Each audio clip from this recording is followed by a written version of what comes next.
Hello, I'm Bill Gates, Chairman of Microsoft. In this video, you're going to see the future. Who is Bill Gates? A software developer? A businessman? A philanthropist? A global health expert?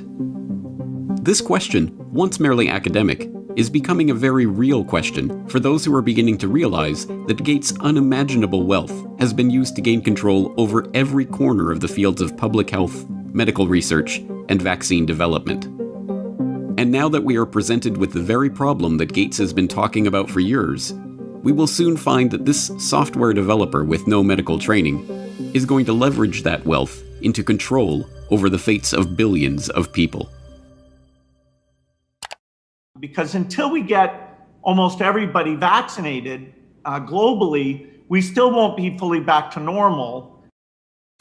Bill Gates is no public health expert. He is not a doctor, an epidemiologist, or an infectious disease researcher. Yet somehow, he has become a central figure in the lives of billions of people, presuming to dictate the medical actions that will be required for the world to go back to normal.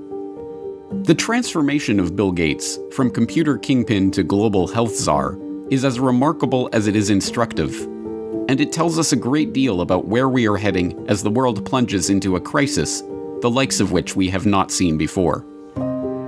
This is the story of how Bill Gates monopolized global health. You're tuned into the Corbett Report. Until his reinvention as a philanthropist in the past decade, this is what many people thought of when they thought of Bill Gates. In the case of the United States versus Microsoft, the US Justice Department contended that the software giant had breached antitrust laws by competing unfairly against Netscape Communications in the internet browser market, effectively creating a monopoly. Bill's first concern was that the prosecution could potentially block the release of his company's latest operating system, Windows 98. Okay, you asking me about when I wrote this email, or what are you asking me about? I'm asking you about January of 1996. That month. Yes, sir. And what about it? What non-Microsoft browsers were you concerned about in January of 1996? I don't know what you mean concerned. What is it about the word concerned that you don't understand?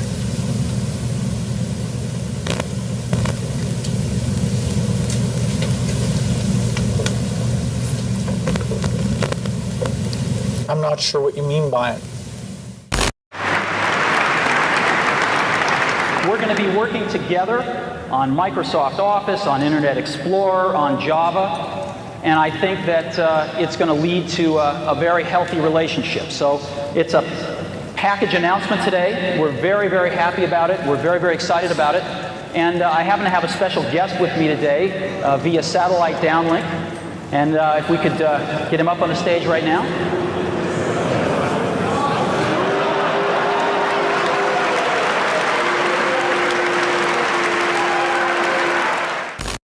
Police and security guards in Belgium were caught flat-footed today by a cowardly sneak attack on one of the world's wealthiest men. The target was Microsoft chairman Bill Gates, arriving for a meeting with community leaders. Watch what happens when a team of hitmen meet him first with a pie in the face.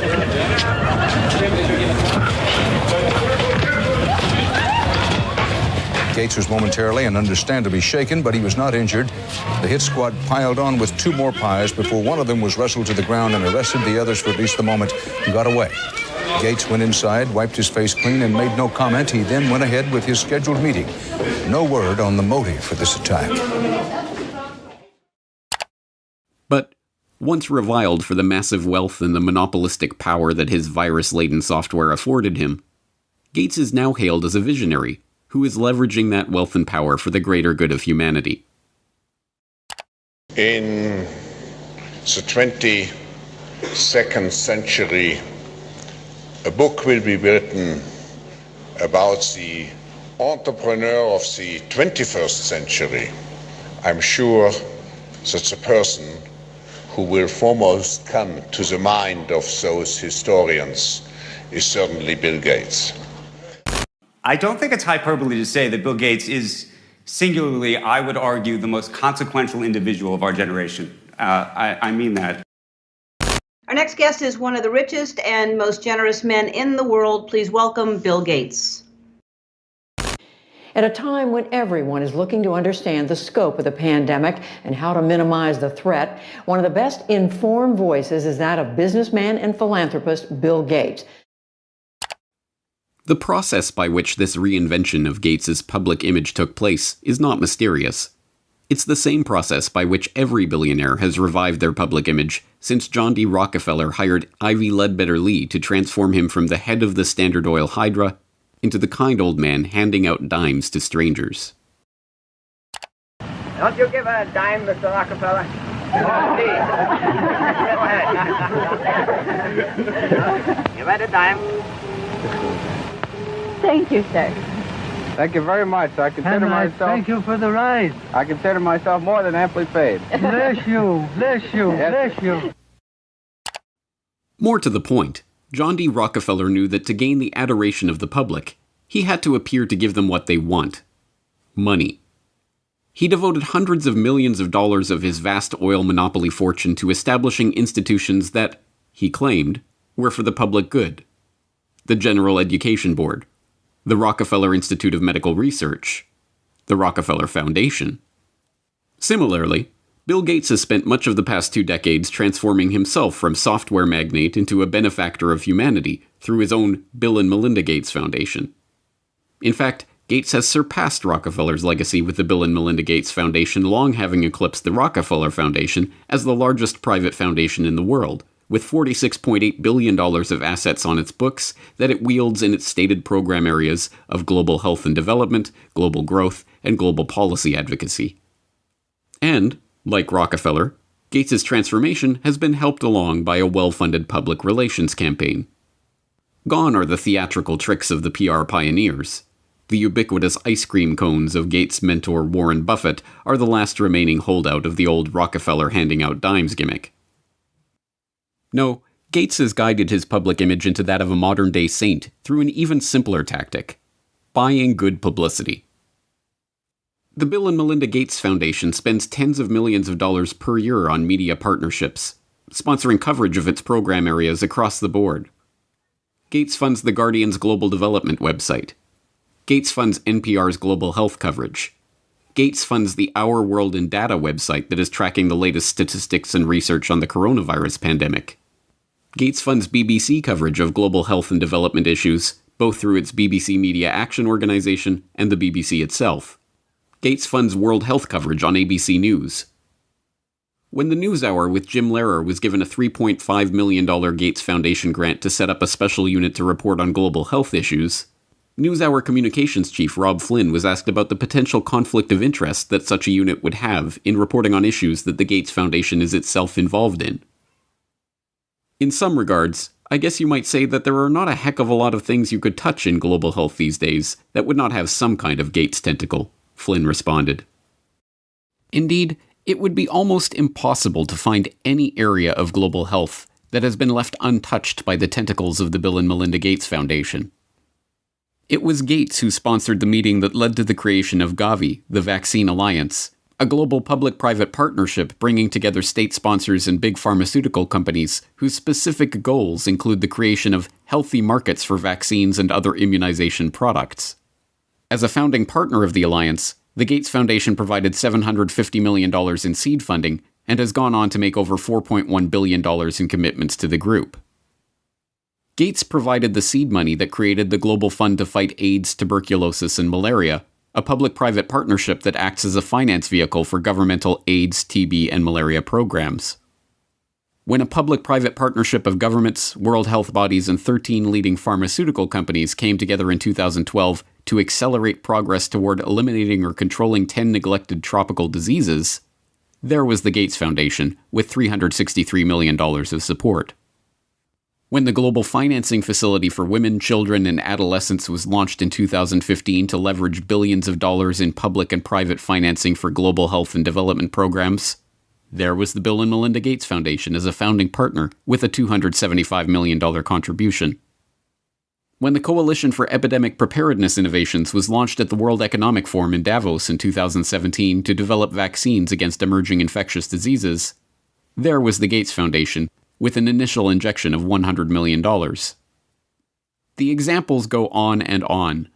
The Bill and Melinda Gates Foundation's fingerprints can be seen on every major global health initiative of the past 2 decades.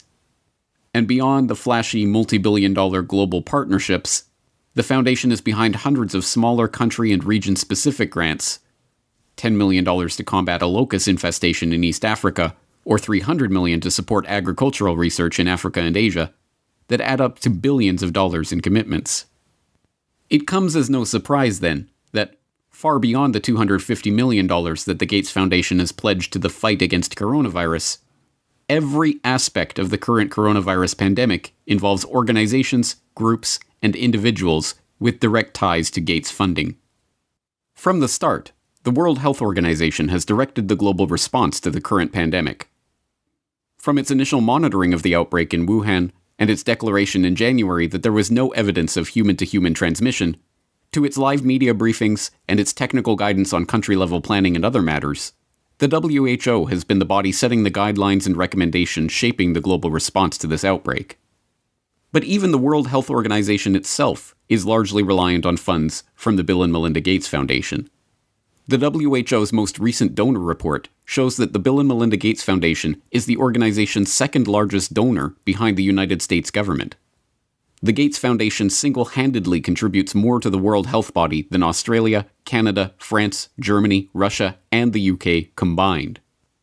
What's more, current World Health Organization Director General Tedros Adhanom Ghebreyesus is in fact, like Bill Gates himself, not a medical doctor at all, but the controversial ex-Minister of Health of Ethiopia, who was accused of covering up 3 cholera outbreaks in the country during his tenure.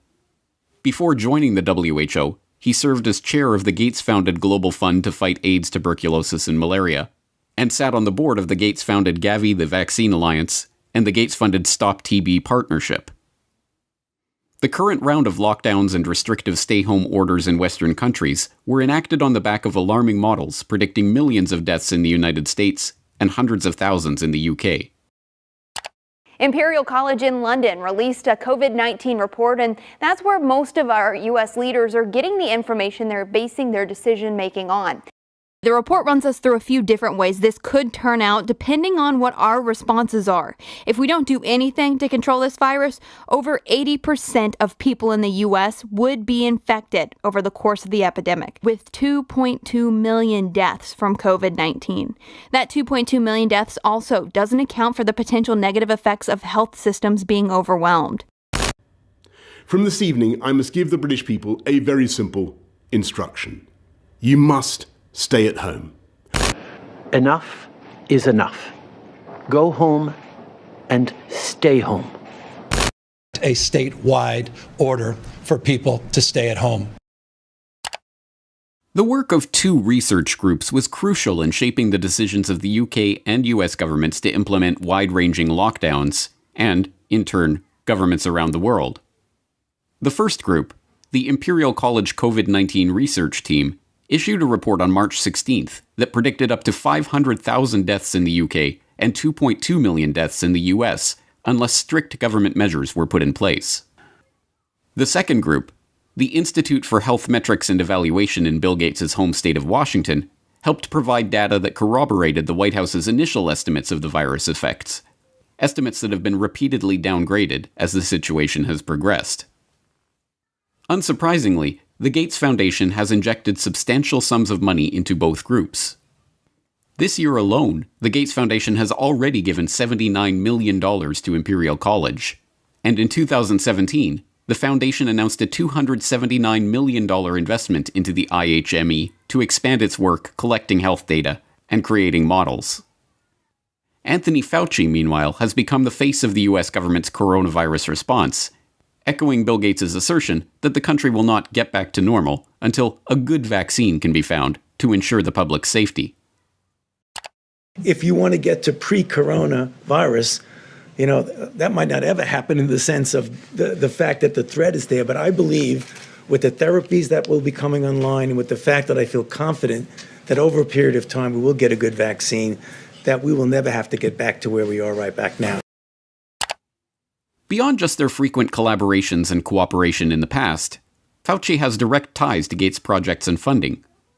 In 2010, he was appointed to the Leadership Council of the Gates-founded Decade of Vaccines project to implement a global vaccine action plan, a project to which Gates committed $10 billion of funding.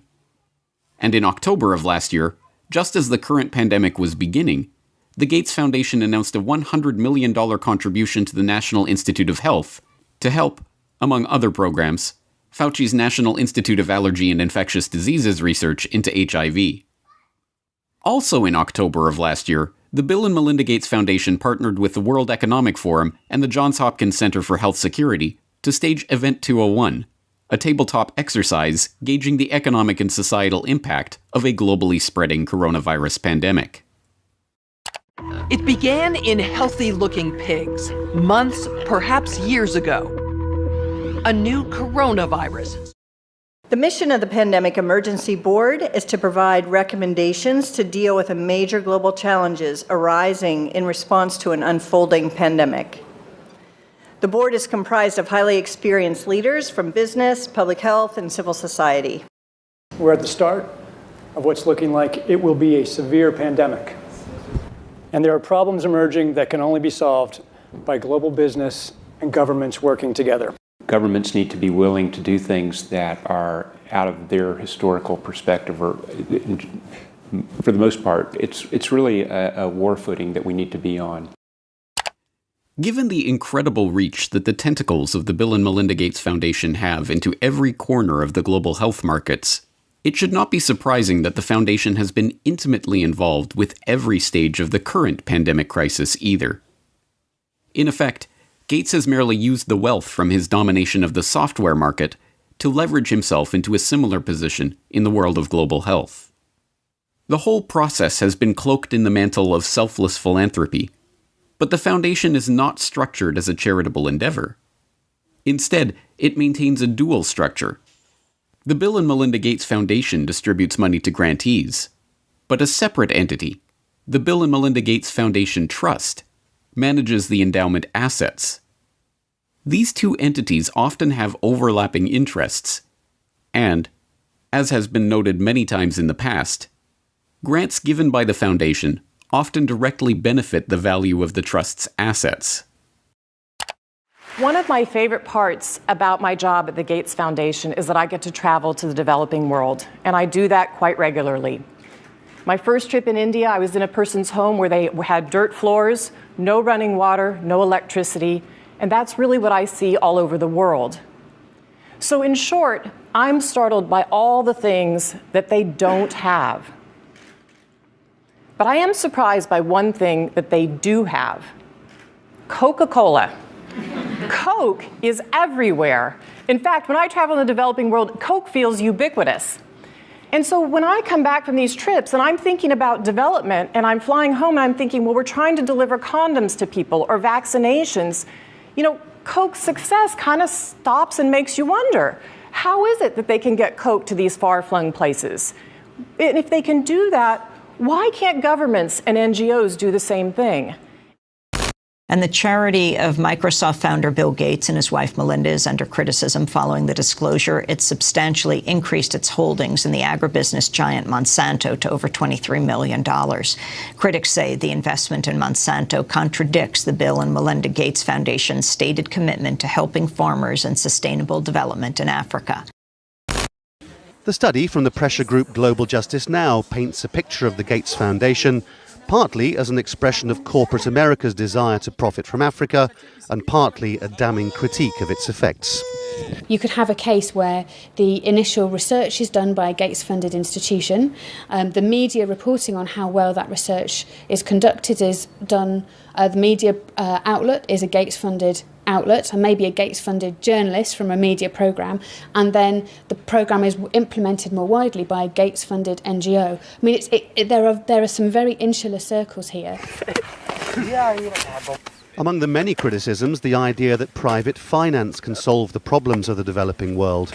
Should poor farmers be trapped into debt by having to use chemicals or fertilizers underwritten by offshoots of the foundation? This is no mere theoretical conflict of interest. Gates is held up as a hero for donating $35.8 billion worth of his Microsoft stock to the foundation. But during the course of his decade of vaccines, Gates' net worth has actually doubled, from $54 billion to $103.1 billion. The Rockefeller story provides an instructive template for this vision of tycoon turned philanthropist. When Rockefeller faced a public backlash, he helped spearhead the creation of a system of private foundations that connected in with his business interests. Leveraging his unprecedented oil monopoly fortune into unprecedented control over wide swaths of public life, Rockefeller was able to kill two birds with one stone, molding society in his family's own interests, even as he became a beloved figure in the public imagination. Similarly, Bill Gates has leveraged his software empire into a global health, development, and education empire, steering the course of investment and research and ensuring healthy markets for vaccines and other immunization products. And, like Rockefeller, Gates has been transformed from the feared and reviled head of a formidable hydra into a kindly old man, generously giving his wealth back to the public. But not everyone has been taken in by this PR trick. Even The Lancet observed this worrying transformation from software monopolist to health monopolist back in 2009, when the extent of this Gates-led monopoly was becoming apparent to all. The first guiding principle of the Bill and Melinda Gates Foundation is that it is driven by the interests and passions of the Gates family. An annual letter from Bill Gates summarizes those passions, referring to newspaper articles, books, and chance events that have shaped the foundation's strategy. For such a large and influential investor in global health, is such a whimsical governance principle good enough? $10 billion. I mean, just speak about the magnitude of that. That is by far the biggest commitment of the foundation, isn't it, Bill? I mean, this is by far the largest. That's right. We've been spending a lot on vaccines. With this commitment, over 8 million additional lives will be saved. So it's one of the most effective ways that health in the poorest countries can be dramatically improved. In January of 2010, Bill and Melinda Gates used the World Economic Forum at Davos to announce a staggering $10 billion commitment to research and develop vaccines for the world's poorest countries, kicking off what he called a decade of vaccines. Today we're announcing a commitment over this next decade, which we think of as a decade of vaccines having incredible impact. We're announcing that we'll spend over $10 billion on vaccines. Hailed by the Gates-funded media. For the record, the Bill and Melinda Gates Foundation is a NewsHour underwriter. And applauded by the pharmaceutical companies who stood to reap the benefits of that largesse. The record-setting commitment made waves in the international community, helping to underwrite a global vaccine action plan coordinated by the Gates-funded World Health Organization. But contrary to the Gates' own PR spin that this $10 billion pledge was an unalloyed good and would save 8 million lives, the truth is that this attempt to reorient the global health economy was part of a much bigger agenda. An agenda that would ultimately lead to greater profits for big pharma companies, greater control for the Gates Foundation over the field of global health, and greater power for Bill Gates to shape the course of the future for billions of people around the planet. This is Bill Gates' plan to vaccinate the world. Given Gates' pledge to make this a decade of vaccines, it should come as no surprise that, since the dawn of this coronavirus crisis, he has been adamant that the world will not go back to normal until a vaccine has been developed. But we're going to have this intermediate period of opening up, and it won't be normal until we get an amazing vaccine to the entire world. The vaccine is critical because until you have that, things aren't really going to be normal. They can open up to some degree, but the risk of a rebound will be there until we have very broad vaccination. They won't be back to normal until we either have that phenomenal vaccine or a therapeutic that's like over 95% effective. And so we have to assume that's going to be almost 18 months from now. And then the final solution, which is a year to 2 years off, is the vaccine. So we've got to go full speed ahead on all three fronts. Just to head off the conspiracy theorists, maybe we shouldn't call the vaccine the final solution. Maybe just the best solution. Okay.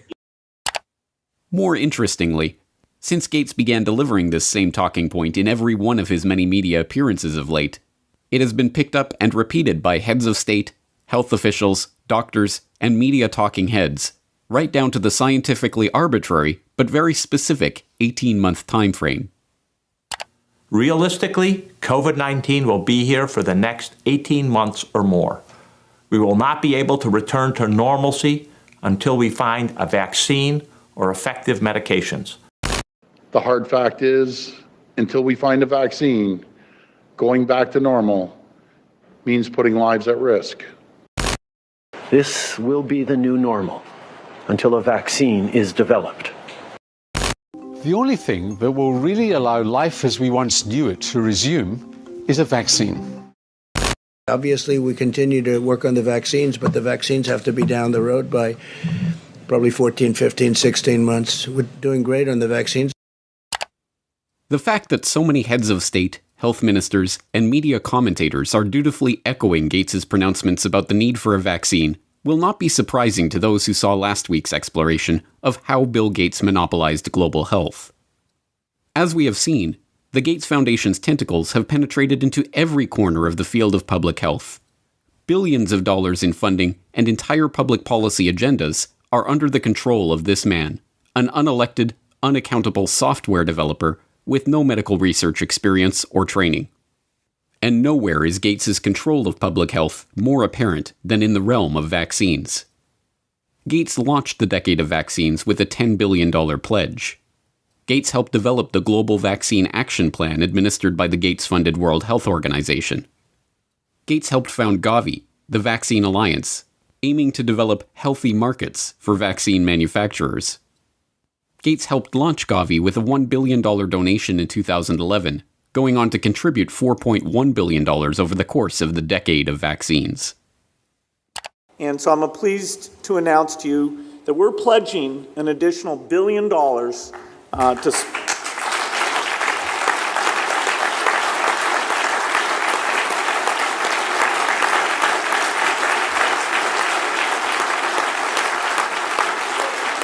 Thank you.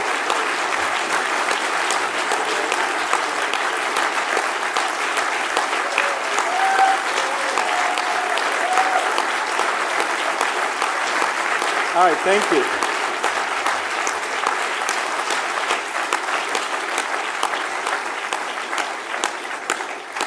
It's not every day we give away $1 billion.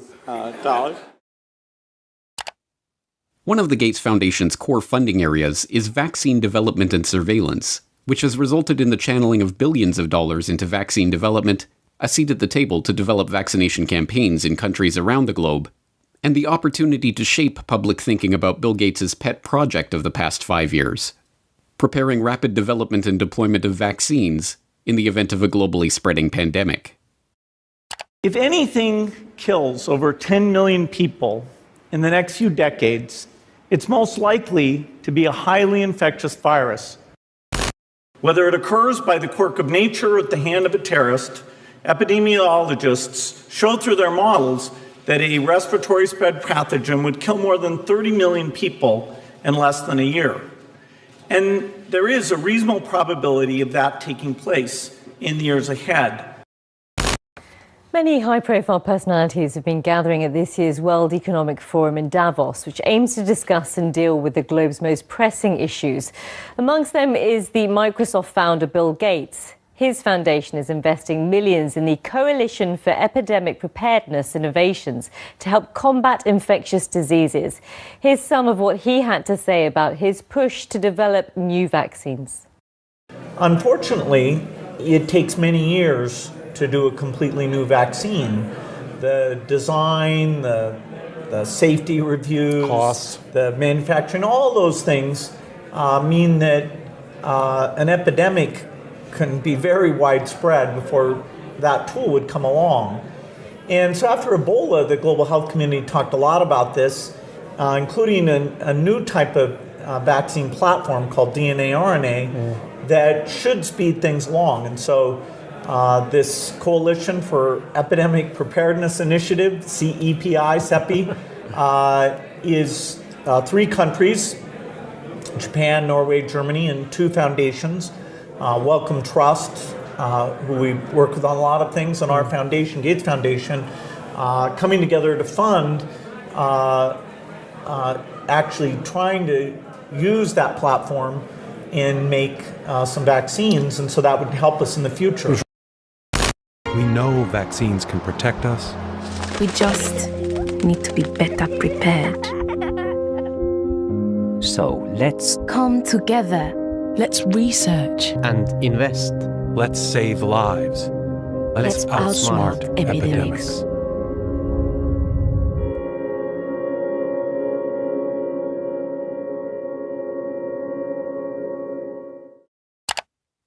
Given Gates's mammoth investment in vaccines over the past decade, his insistence that things won't go back to truly normal until we have a vaccine that we've gotten out to basically the entire world is hardly surprising. What should be surprising is that this strangely specific and continuously repeated message, that we will not go back to normal until we get a vaccine in 18 months, has no scientific basis whatsoever. Medical researchers have already conceded that a vaccine for SARS-CoV-2 may not even be possible, pointing to the inability of researchers to develop any kind of immunization against previous coronavirus outbreaks, like SARS or MERS.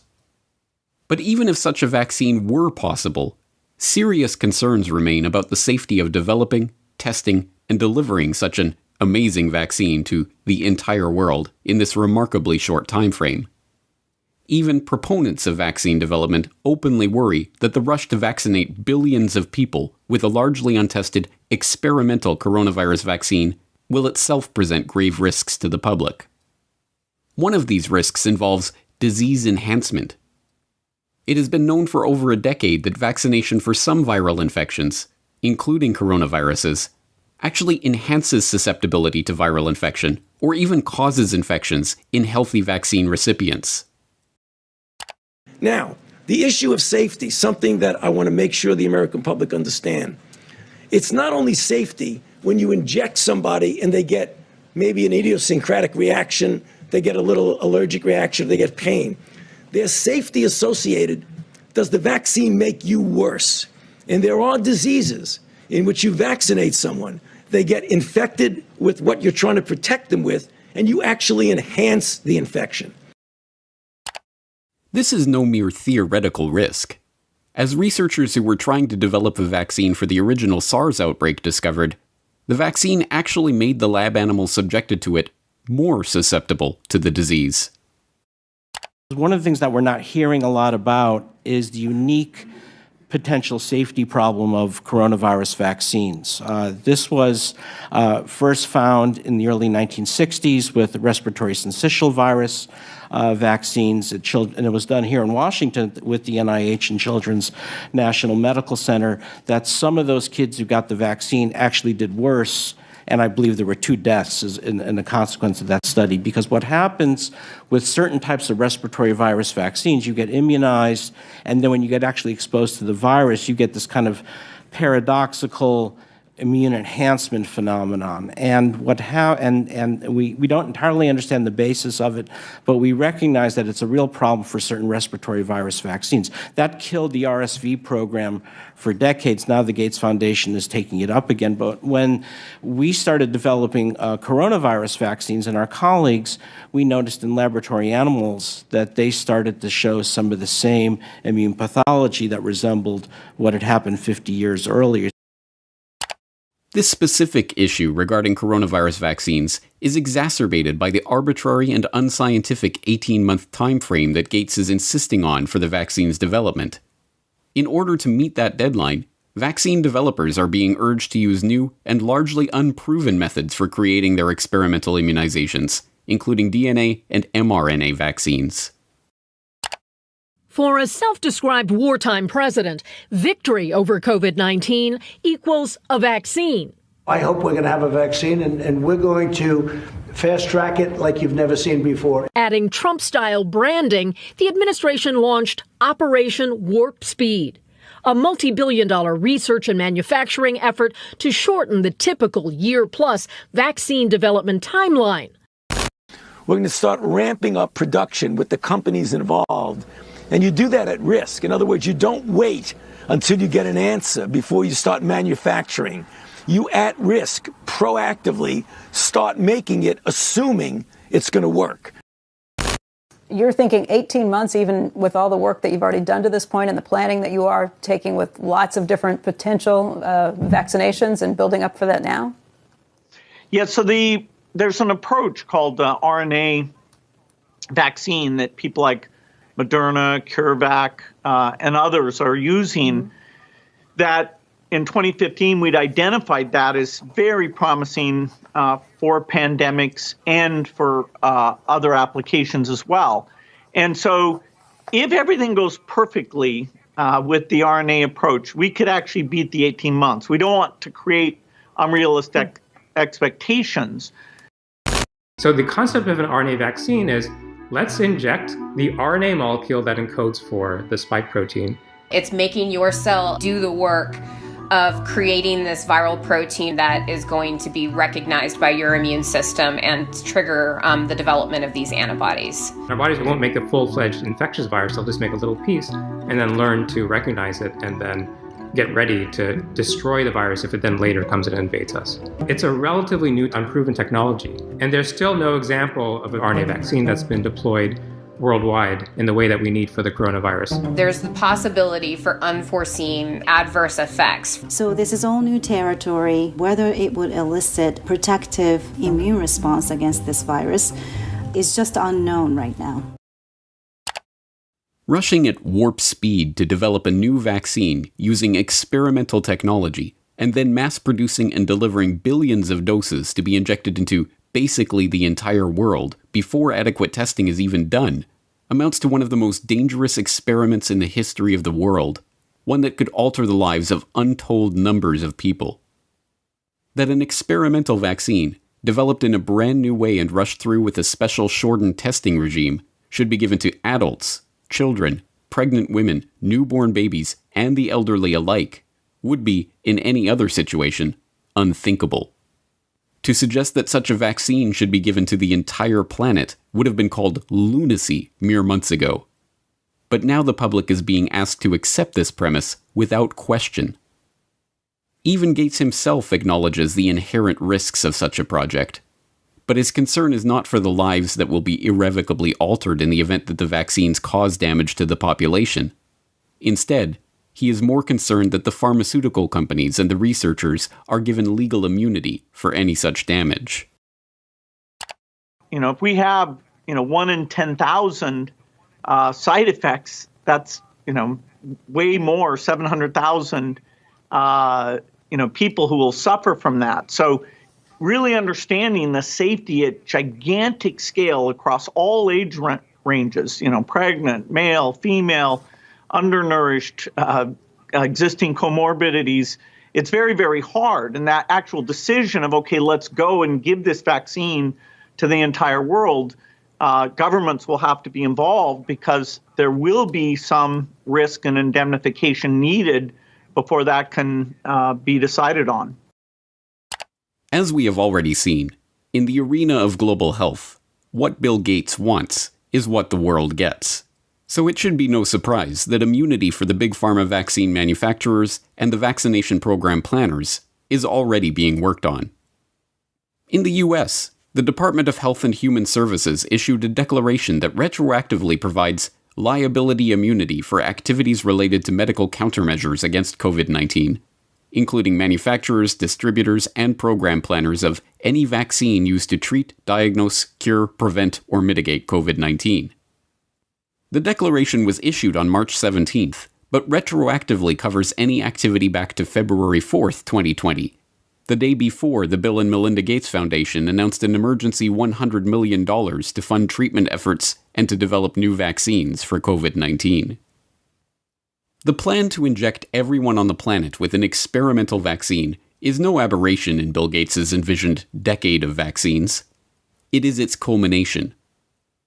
The decade of vaccines kicked off with a Gates-funded $3.6 million observational study of HPV vaccines in India that, according to a government investigation, violated the human rights of the study participants with gross violations of consent and failed to properly report adverse events experienced by the vaccine recipients.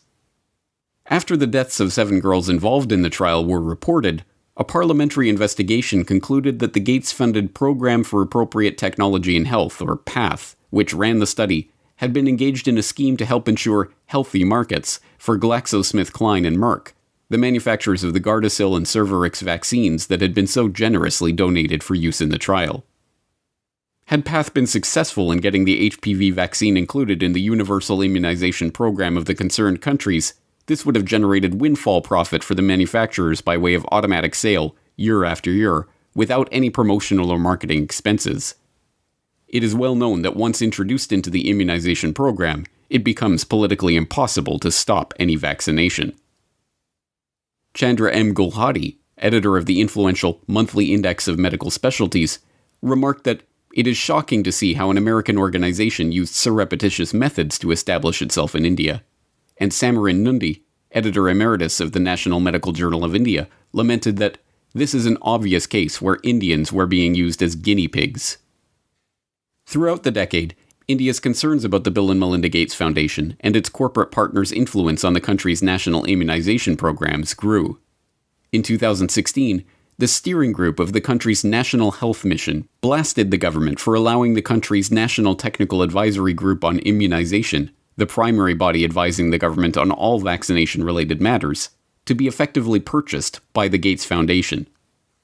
As one steering group member noted, the NTAGI Secretariat has been moved out of the government's health ministry to the Office of Public Health Foundation of India, and the 32 staff members in that secretariat draw their salaries from the Bill and Melinda Gates Foundation. There is a clear conflict of interest. On one hand, the BMGF funds the secretariat that is the highest decision-making body in vaccines, and, on the other, it partners with the pharma industry in Gavi. This is unacceptable. In 2017, the government responded by cutting all financial ties between the advisory group and the Gates Foundation. Similar stories play out across the Gates Foundation's decade of vaccines. There's the Gates-founded and funded meningitis vaccine project, which led to the creation and testing of MenAfriVac, a 50-cent per dose immunization against meningococcal meningitis. The test led to reports of between 40 and 500 children suffering seizures and convulsions and eventually becoming paralyzed. There's the 2017 confirmation that the Gates-supported oral polio vaccine was actually responsible for the majority of new polio cases, and the 2018 follow-up showing that 80% of polio cases are now vaccine-derived. There's the 2018 paper in the International Journal of Environmental Research and Public Health concluding that over 490,000 people in India developed paralysis as a result of the oral polio vaccine between 2000 and 2017. There's even the WHO's own malaria chief, Dr. Arata Kochi, who complained in an internal memo that Gates's influence meant that the world's leading malaria scientists are now locked up in a cartel with their own research funding being linked to those of others within the group, and that the foundation was stifling debate on the best ways to treat and combat malaria, prioritizing only those methods that relied on new technology or developing new drugs. Kochi's complaint, written in 2008, highlights the most common criticism of the global health web that Gates has spun in the past 2 decades. That the public health industry has become a racket run by and for Big Pharma and its partners for the benefit of big business. At the time that Kochi was writing his memo, the executive director of the Gates Foundation's Global Health Program was Tachi Yamada. Yamada left his position as chairman of research and development at GlaxoSmithKline to take up the position at the Gates Foundation in 2006, and left the foundation 5 years later to become chief medical and scientific officer at Takeda Pharmaceuticals. Yamada's replacement as head of Gates's global health program, Trevor Mundell, was himself a clinical researcher at Pfizer and Parke Davis, and spent time as head of development with Novartis before joining the foundation. This use of foundation funds to set public policy to drive up corporate profits is not a secret conspiracy. It is a perfectly open one. When the Center for Global Development formed a working group to develop a practical approach to the vaccine challenge, they concluded that the best way to incentivize pharmaceutical companies to produce more vaccines for the Third World was for governments to promise to buy vaccines before they were even developed. They titled their report, Making Markets for Vaccines. The project, Making Markets for Vaccines, was really designed to address a problem that's existed for a long time, which is insufficient research and development budgets as well as investment capacity in vaccine development and production for the Third World. How do you create better incentives to get the pharma community, the vaccine community, to produce products that are specifically dedicated for the developing world? Michael Kremer, a professor at Harvard, had been thinking about this problem for many years. He realized that if the rich countries of the world were to make a promise that they would buy a malaria vaccine if somebody produced it, that would give an incentive to the pharmaceutical industry to go and do the research and development needed to make one. But this idea was unfamiliar. No government had made a commitment to buy a product that didn't already exist. When the first such advanced market commitment was made in 2007, a $1.5 billion promise to buy yet-to-be-produced vaccines from big pharma manufacturers, there was the Gates Foundation as the only non-nation sponsor. The Gates-founded Gavi Vaccine Alliance is an open partnership between the Gates Foundation, the World Health Organization, the World Bank, and vaccine manufacturers.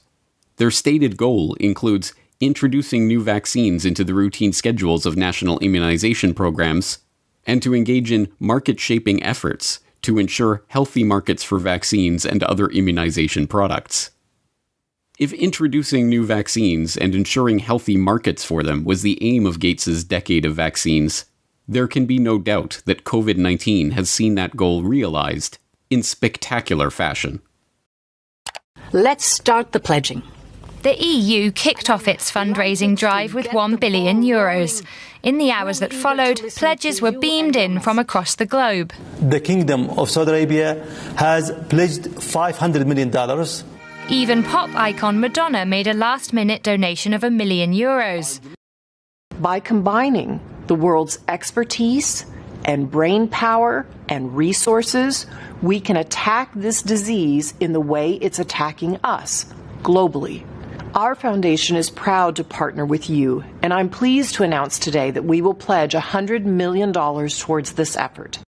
Germany was one of the leading donors, pledging over €500 million. The money is earmarked for international health organizations and research networks in a bid to speed up the development of a vaccine.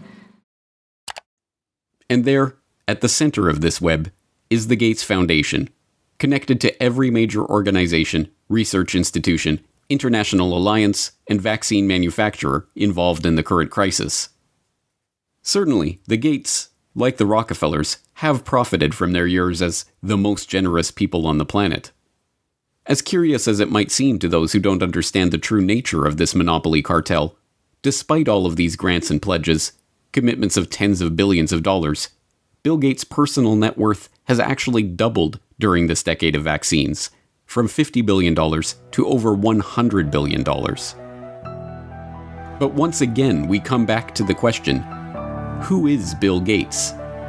Is he motivated simply by money? Is this incessant drive to vaccinate the entire population of the planet merely the result of greed? Or is there something else driving this agenda? As we shall see next time, money is not the end goal of Gates's philanthropic activities. Money is just the tool that he is using to purchase what he really wants. Control. Control not just of the health industry, but control of the human population itself.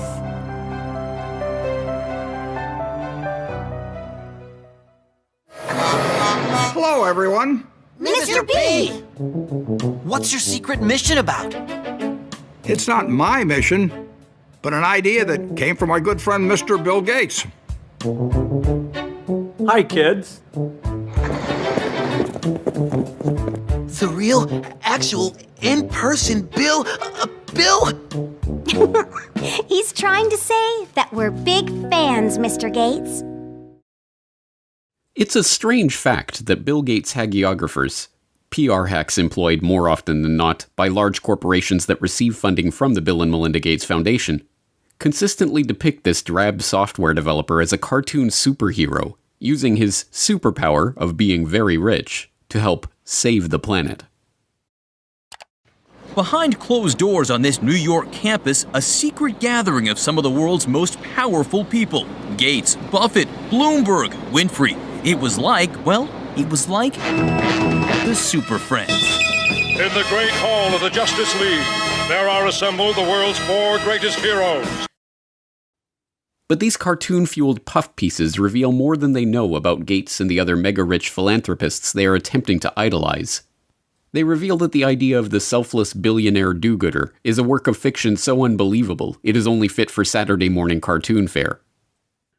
As we have seen in our first 2 explorations of Bill Gates' role as global health kingpin, the seemingly selfless generosity of the Gates family through their eponymous foundation has in fact greatly increased their own wealth, with Bill Gates' personal net worth having doubled in the past decade alone.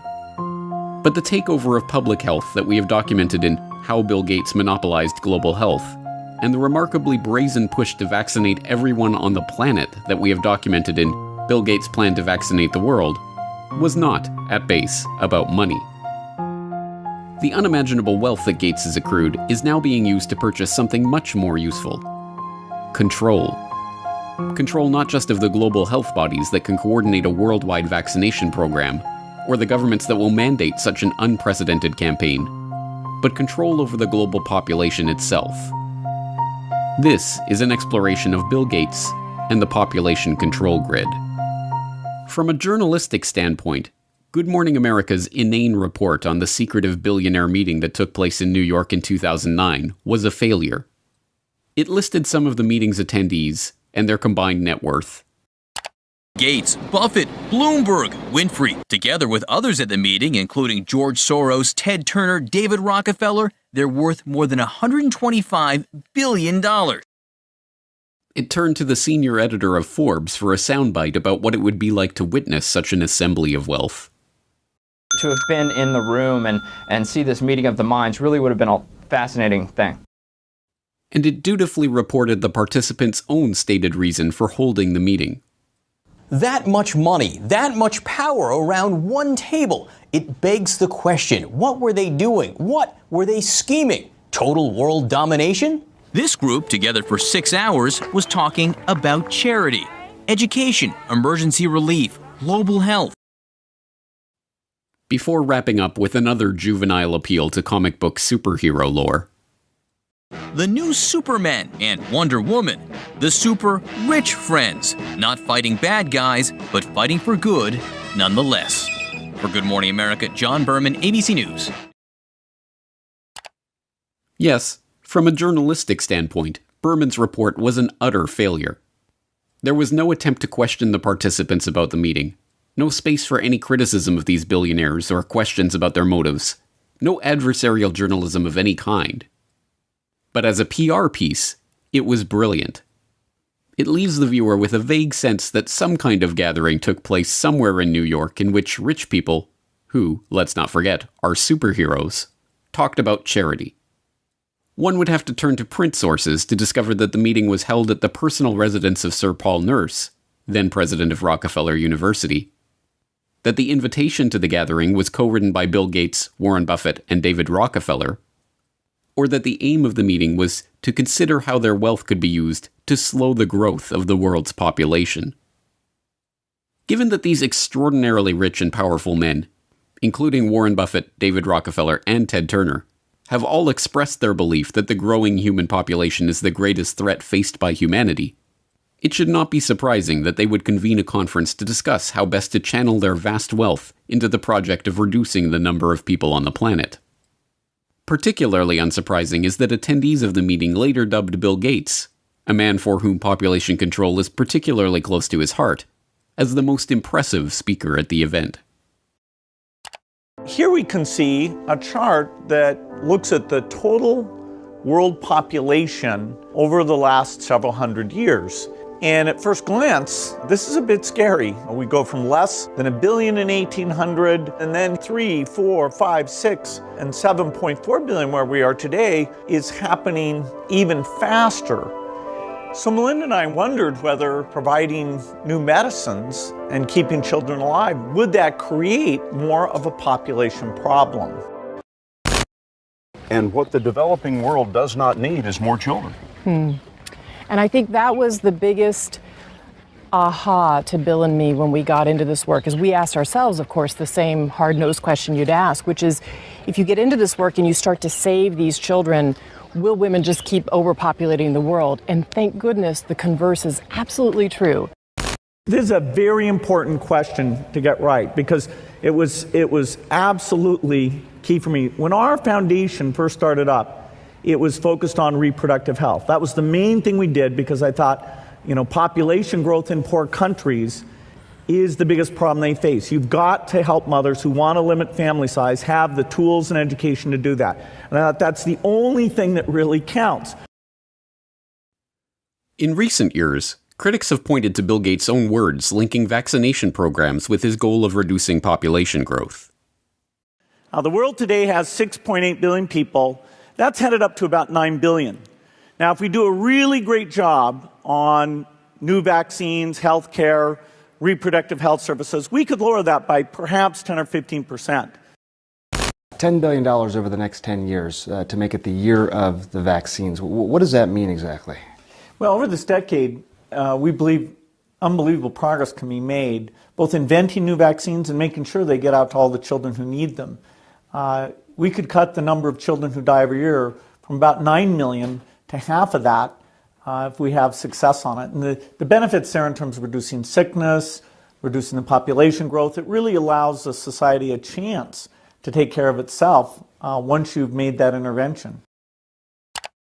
But as any number of fact-checking websites, not to mention Bill Gates himself, are quick to point out, this doesn't mean what it sounds like it means. What we found out is that as health improves, families choose to have less children. The truth is that when people's lives improve, when children survive, for instance, or when girls go to school, people start making decisions based on the expectation that their children will live and thrive. The result is smaller families and slower population growth. I came across articles that showed that the key thing you can do to reduce population growth is actually improve health. And that sounds paradoxical. You think, okay, better health means more kids, not less kids. Well, in fact, what parents are doing is they're trying to have 2 kids survive to adulthood to take care of them. And so the more disease burden there is, the more kids they have to have that high probability. So there's a perfect correlation that as you improve health, within a half generation, the population growth rate goes down. Yes, the Gates' stated plan is to reduce population growth by improving health. But the idea of using vaccines as sterilization agents, even without the public's knowledge or consent, is not conspiracy lore, but documentable fact. In its 1968 annual report, the Rockefeller Foundation addressed the problems of population, lamenting that very little work is in progress on immunological methods, such as vaccines, to reduce fertility, and much more research is required if a solution is to be found here. The foundation vowed to correct this problem by funding established and beginning investigators to turn their attention to aspects of research in reproductive biology that have implications for human fertility and its control. This was no empty promise. By the time of its 1988 annual report, the Rockefeller Foundation was able to report progress on its funding into contraceptive research, including Norplant, a contraceptive implanted under the skin of a woman's upper arm and effective for 5 years. In its 1988 report, the Rockefeller Foundation was pleased to announce that Norplant, which was developed by the Rockefeller-founded Population Council, was now approved for marketing in 12 countries. The Rockefeller's Population Council and other research organizations joined with the World Health Organization in 1972 to create a task force on vaccines for fertility regulation. By 1995, they were able to report progress in developing a prototype of an anti-HCG vaccine, which works by combining an immunogen formed from a synthetic peptide of human chorionic gonadotrophin, HCG, a hormone secreted by the surface of the early embryo to remain implanted in the womb, with a toxoid carrier molecule. The vaccine stimulates an immune reaction, causing women to develop antibodies against the hormone, thus preventing them from carrying babies to term. But beginning in the 1990s, a series of scandals over WHO-led vaccination programs in the Third World led to allegations that tetanus vaccines in places like the Philippines and Kenya were being laced with HCG in order to implement population control by stealth. The controversy generated by these stories led global institutions to step back from the campaign to champion population control by vaccine. But, as usual, the Bill and Melinda Gates Foundation was there to renew interest, working with the UK government to host a London summit on family planning in 2012, at which the foundation announced their support for funding the research, development, and deployment of injectable contraceptives to the developing world. You heard me talk earlier about Sadie, who I met in Niger. She was traveling 15 kilometers to get an injection. But let's ask ourselves, what if she didn't have to travel to that clinic? If we put it in her perspective, how can we keep her in her village to get the contraceptive she wants? Well, Pfizer is testing a new form of Depot, the injection that she goes 15 kilometers to get. They're now putting it in a new form, a new device that can be given. It's very, very small. It's called Uniject. I think it's going to be pictured here. It's a high-quality product. It's effective. It's safe. It's tiny, as you can see. And it can be put in a healthcare worker's kit to give to the woman at the village level. So Sadie won't have to go 15 kilometers any longer to get that injection. But the Gates were not content to stop there. In 2014, it was announced that Microchips Biotech Inc., a company in Lexington, Massachusetts, had developed a new form of birth control. A wireless implant that can be turned on and off with a remote control and that is designed to last up to 16 years. According to MIT Technology Review, the idea originated when Bill Gates visited Robert Langer's MIT lab in 2012 and asked him if it would be possible to create an implantable birth control device that could be turned on or off remotely. Langer referred Gates to the controlled-release microchip technology he had invented and licensed to Microchips Biotechnology, and the Gates Foundation granted $20 million to the firm to develop the implants. Reducing population growth has, by Gates' own admission, been a core mission of the Gates Foundation since its inception. But in order to really understand what Gates means by population control, we have to look beyond the concept of controlling population size. At its most fundamental level, the population control that Gates speaks of is not birth control, but control of the population itself. In order to understand the broader population control agenda and how it ties into the Gates Foundation's plans, we have to look at a puzzling development that took place in 2017. In that year, Gavi, the Gates-founded and funded alliance that partners the Gates Foundation, the World Health Organization, and the World Bank with vaccine manufacturers to help ensure healthy markets for vaccines, took a strange pivot away from its core mission of vaccinating every child on the planet to providing every child with a digital biometric identity. The idea was first floated by Gavi CEO Seth Berkley in a Nature article that year, Immunization Needs a Technology Boost, where he states that the goal of 100% immunization will not be reached without secure digital identification systems that can store a child's medical history. He then gives a specific example. We are working with a company in India called Kushi Baby, which creates off-grid digital health records. A necklace worn by infants contains a unique identification number on a short-range communication chip. Community health workers can scan the chip using a mobile phone, enabling them to update a child's digital record even in remote areas with little phone coverage. This sudden interest in digital identity was no mere passing fancy for the Vaccine Alliance. Gavi doubled down by becoming a founding member of the ID 2020 Alliance, a public-private partnership dedicated to spearheading a global digital biometric identity standard. Other founding members of the alliance include Gates' first company, Microsoft, and the Rockefeller Foundation. In 2018, Gavi issued a call for innovation in digital technologies for finding, identifying, and registering the most vulnerable children. The call specifically requested technologies for capturing, storing, and enrolling the biometric details of infants on rugged biometric devices. Berkeley continued to follow up on this idea in public engagements as one of the new core missions of Gavi. What's interesting is that people tend to think of, birth certificates as kind of a major document, but, the most common, as I mentioned before, is not a birth certificate, is not a death certificate, is not a marriage certificate. The most common connection, vital registration for the population is actually a child health card, because we reach more than 90% of children with at least one dose of vaccine as part of routine. So they're in the system. The challenge is that contact is not connected into the system. So if you could connect it, then you have the ability to give them their basic identity papers. You have ability then later on, if they want to own land or they want to have their rights, you're able to help them with that. But we're not currently taking advantage of that, and so the children get seen, they get enrolled in the health centers, but that information is not used for anything else. Although vaccines and identity may seem unrelated, Bill Gates has spent the last few years funding research that can bring the two ideas together. Late last year, Gates once again turned to Robert Langer and his MIT colleagues to investigate new ways to permanently store and record the vaccination information of each individual. The result of their research was a new vaccine delivery method.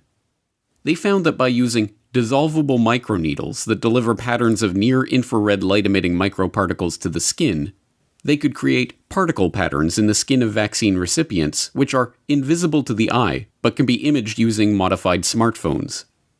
Rice University describes the quantum dot tags left behind by the microneedles as something like a barcode tattoo.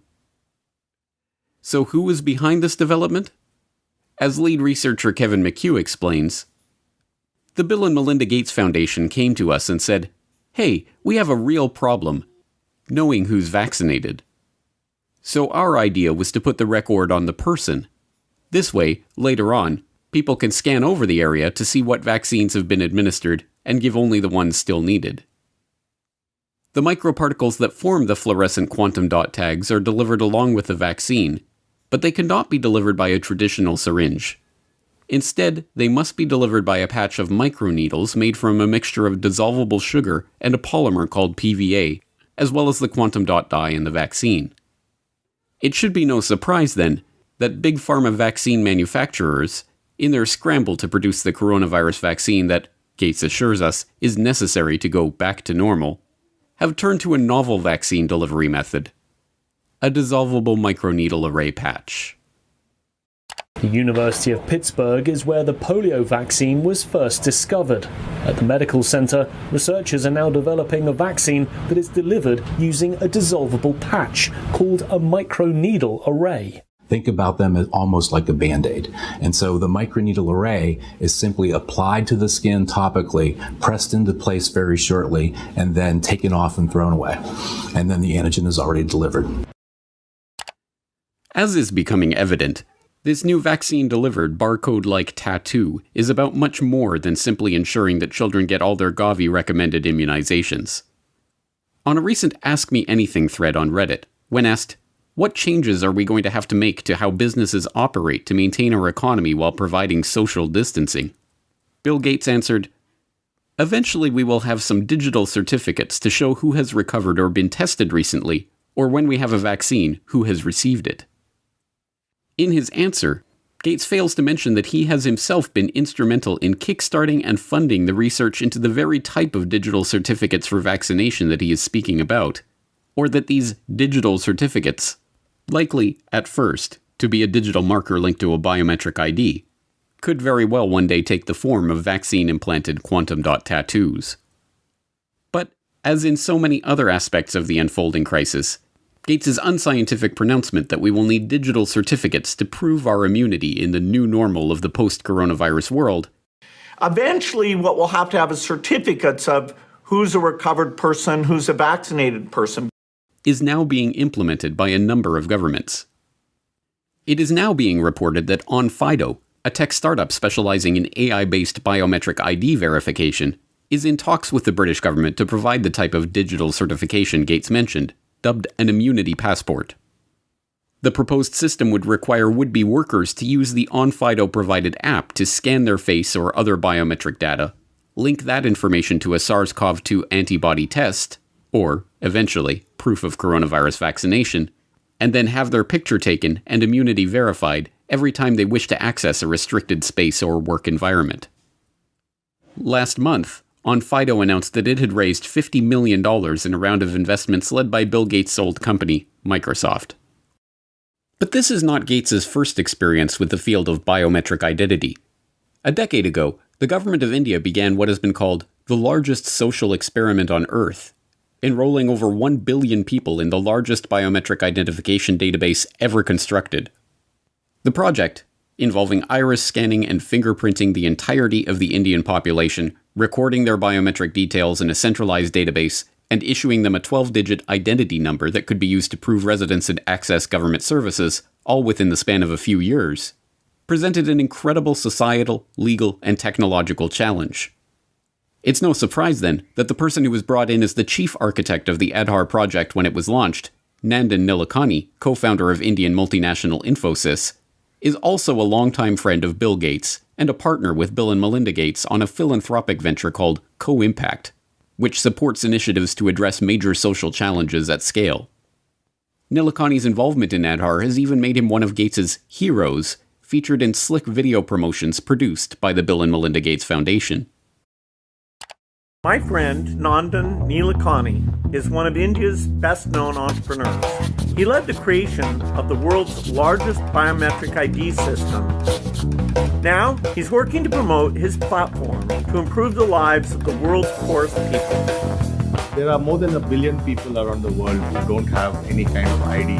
You can't do anything in life without an ID because people are mobile, they're migrant, and wherever they go, whether they want a job or whether they want to board a train or whether they want to get a bank account or get a mobile connection, if the person has no way of proving who they are, then they just won't get access to those services. So the challenge we had was, how do we give 1 billion people, many of whom don't have birth certificates, how do we give them ID?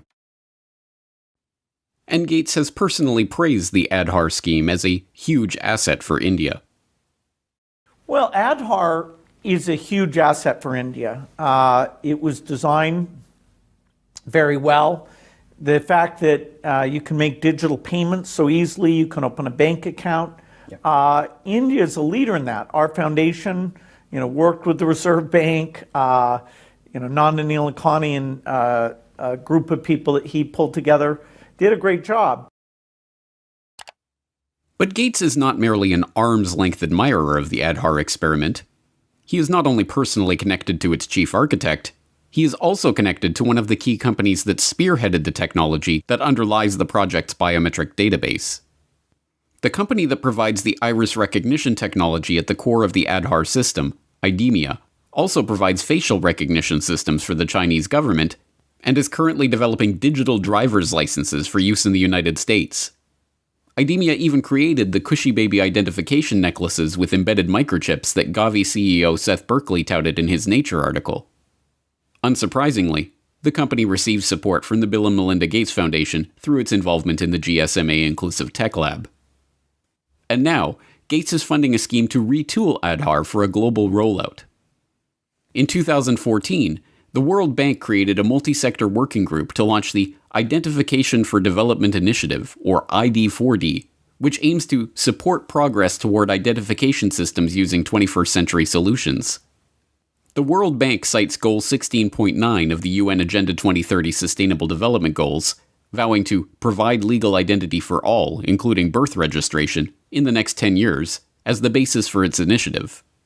But ID4D was little more than a pipe dream until 2016, when the Bill and Melinda Gates Foundation provided catalytic contributions to launch the ID4D Multi-Donor Trust Fund, which enticed the UK, French, and Australian governments, along with the Omidyar network, into a partnership aiming to shape global approaches and a shared vision on identification. Unsurprisingly, this World Bank ID4D initiative includes Nandan Nilekani, Gates' partner and the chief architect of Aadhaar, on its advisory council, and Gates has said that he is funding the World Bank to take this Aadhaar approach to other countries.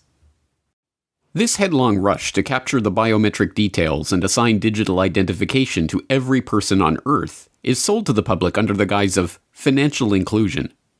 The poorest people on the planet have trouble accessing financial services and receiving government aid because they don't have official government identification papers. In this formulation, being issued a government ID, having one's biometric details registered, tracked, and databased by the government, is a human right that must be secured. It should be no surprise by this point that this human right also has direct benefits for big business and for the entities that are looking to exert greater control over the human population. Gates provided insight into the real purpose of this identification control grid in a speech at the Financial Inclusion Forum hosted by the U.S. Treasury in 2015. Every country really needs to look through these KYC, Know Your Customer rules, to make sure that customers are able to prove who they are. But of course, in many countries, you don't have any type of ID system. And the lack of an ID system is a problem, not just for the payment system, but also for voting and health and education and taxation. And so it's a wonderful thing to go in and create a broad identification system. Again, India is a very interesting example of this, where the Aadhaar system, which is a 12-digit identifier that's correlated to biometric measures, is becoming pervasive throughout the country and will be the foundation for how we bring this low-cost switch to every mobile phone user in India. The same type of thing is happening now in Pakistan, and there's early beginnings of creating these ID programs in Africa as well. We expect to be able to use the ID so that when you show up for any government service, say you walk into a primary health clinic, we'll be able to take that bio-ID very quickly and bring up your electronic health record. Even if you've moved from one part of the country to the other, you will be well tracked and well served without nearly as much paperwork or waiting. And so the ID system is foundational. The ID control grid is an essential part of the digitization of the economy. And although this is being sold as an opportunity for financial inclusion of the world's poorest in the banking system provided by the likes of Gates and his banking and business associates, it is in fact a system for financial exclusion. Exclusion of any person or transaction that does not have the approval of the government or the payment providers. Once financial flows go underground, where you have lots of legitimate transactions mixed in with the ones you want to track, and once they're going over a digital system that the U.S. has no connection to, it's far more difficult to find the transactions that you want to be aware of or that you want to block. And once again, this is no mere theoretical talk from Gates. He has been intimately involved in this process of switching the world over to a digital payment grid tied to biometric identity. In 2012, the Bill and Melinda Gates Foundation helped found the Better Than Cash Alliance, which brings together governments, international organizations, and the private sector to accelerate the transition from cash to digital payments globally. And when the Indian government made a bold move to demonetize large amounts of its circulating currency in order to draw off-the-books funds back under the purview of the Indian Tax Office, there was Gates to praise the move as an important step toward the creation of a brave new digital economy, tied, of course, to the Aadhaar ID grid. The bold move to demonetize high-value denominations and replace them with new notes with higher security features is an important step to move away from a shadow economy to an even more transparent economy. And digital transactions really, I think, will rise dramatically here. In fact, I think in the next several years, India will become the most digitized economy, not just by size, but by percentage as well. All of the pieces are now coming together.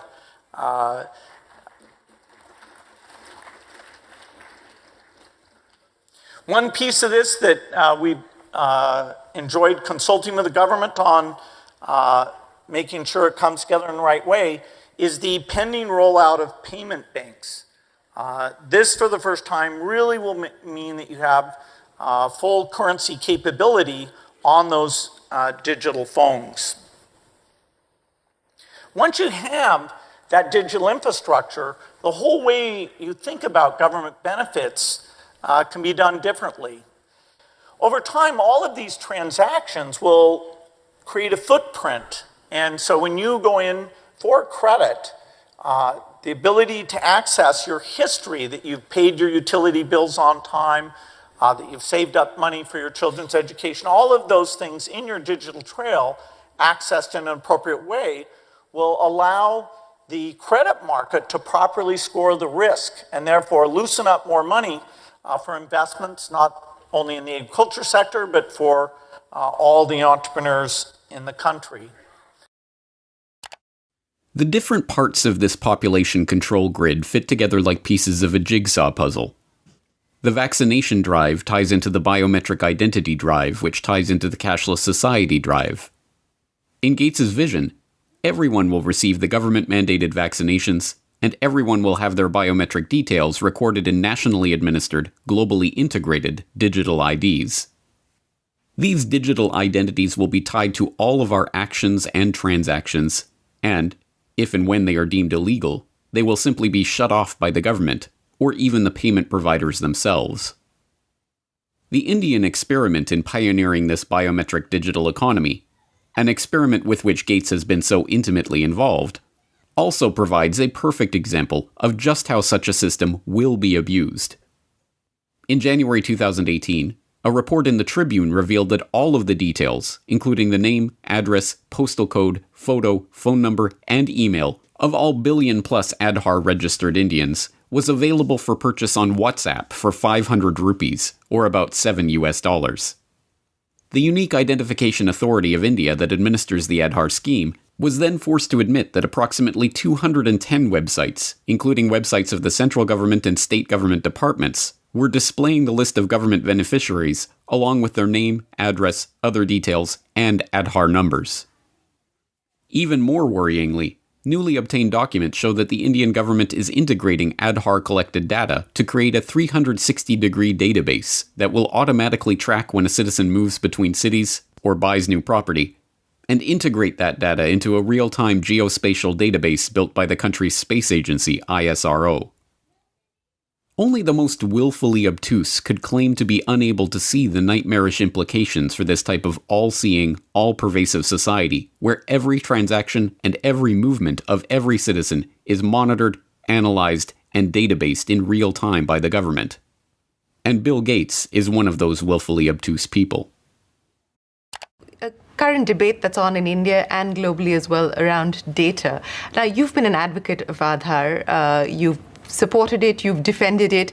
And I think that the questions arise not on whether it's a good idea or not, but whether it should be made mandatory for every citizen, for every service possible, because it was envisaged as people accessing government subsidy using the Aadhaar card to avoid duplication and leakages.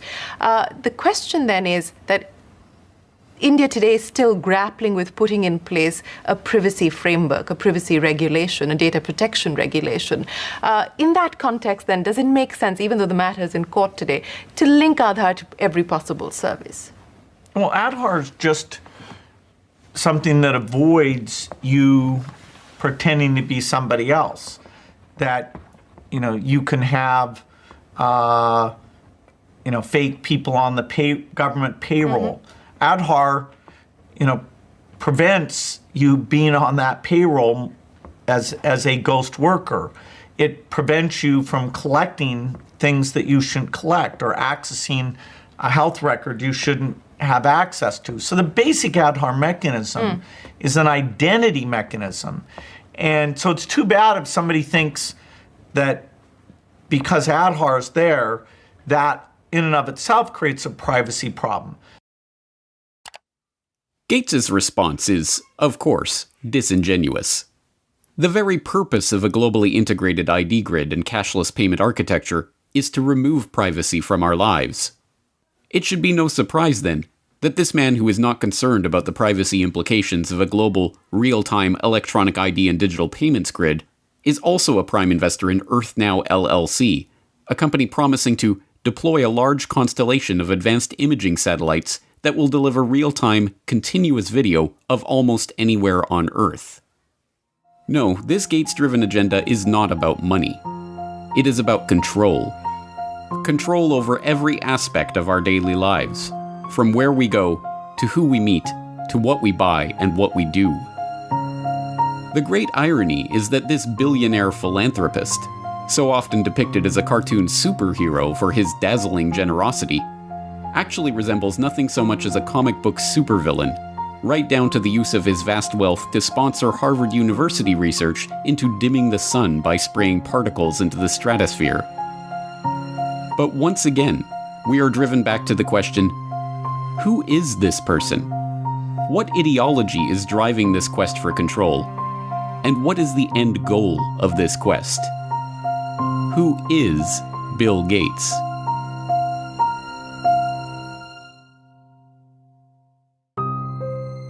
Computer whiz kid, talented software developer, shrewd businessman, benevolent philanthropist, global health expert. There can be no doubt that Bill Gates has worn many hats on his remarkable journey from his early life as the privileged son of a Seattle area power couple to his current status as one of the richest and most influential people on the planet. But as we have seen in our exploration of Gates' rise as unelected global health czar and population control advocate, the question of who Bill Gates really is no mere philosophical pursuit. Given that we are currently living through a crisis that has been predicted by Bill Gates, which is triggering a response from the global health organizations that the Bill and Melinda Gates Foundation has bankrolled, and driving us toward a vaccination and biometric ID solution which Bill Gates has been working on for years, the answer to the question, who is Bill Gates, is quickly becoming one of the most important questions of our lives. That answer will not only tell us about the world that we are living in, but about the one that we are being thrust into, and how we can avoid it. Today we will attempt to answer that question as we examine the motives, the ideology, and the connections of this man who has been so instrumental in shaping the post-coronavirus world. Meet Bill Gates. So who is Bill Gates? Some argue that he's a genius who leveraged his natural computer savvy into a billion-dollar fortune. You're called a genius, and no, I don't think that embarrassed you at all. They call you a genius.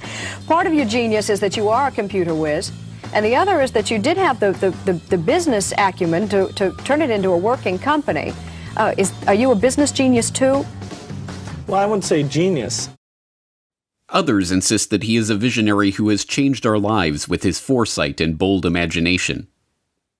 Bill had a vision, and I understand it went back even then, that computing would be ubiquitous. It would be part of all of our lives. And indeed, as you all know, he executed on that vision, and the world today has changed so dramatically, in large part due to the work that Bill has done throughout the years. He has been hailed as a shrewd executive who built the Microsoft empire with his remarkable talent for business.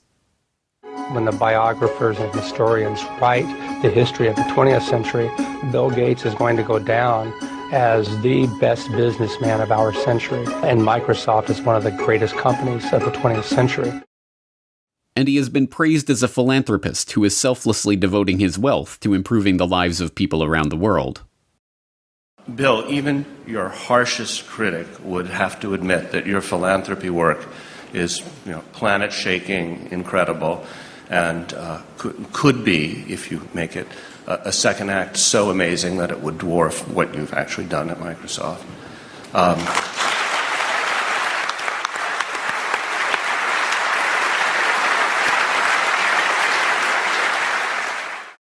But, like anyone of his status, he has his detractors. In the 1990s, he was often portrayed as the greedy head of the evil Microsoft monopoly.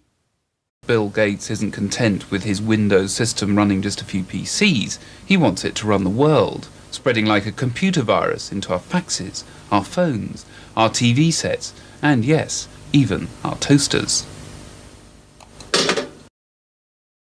But in the age of the coronavirus crisis, he is most often treated like some sort of epidemiologist or leading health researcher. Back here with us once again to talk about this, as well as testing, treatments, and more, Bill Gates, co-chair of the Bill and Melinda Gates Foundation. Bill, thanks so much for being back with us. It's been a little over a month since you were here, and at that time, you said the U.S. had not hit its peak. So at this point, do you think we have peaked, and where do you think we are right now in kind of the arc of the pandemic?